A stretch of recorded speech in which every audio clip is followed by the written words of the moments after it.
آج میں آپ کو ایسا عمل بتانے والا ہوں جو بہت ہی افضل ہے اور بہت ہی اعلیٰ ہے۔ حضرت سیدنا سفیان ثوری رحمۃ اللہ تعالی علیہ فرماتے ہیں کہ لا الہ الا اللہ یہ ایک ایسا عمل ہے، ایسا وظیفہ ہے کہ اس کے کرنے سے شیطان کی جو ہے کمر جھک جاتی ہے۔ یعنی اگر کوئی چاہتا ہے کہ میں شیطان کی کمر کو توڑوں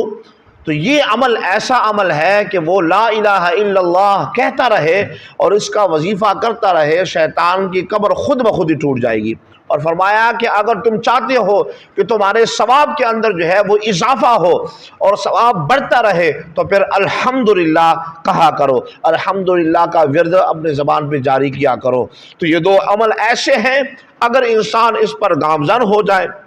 انسان اس کو کرتا رہے، شیطان کی کمر بھی ٹوٹ جائے گی، اور دوسرا یہ کہ اس کے عمل کے اندر اضافہ بھی ہوتا رہے گا۔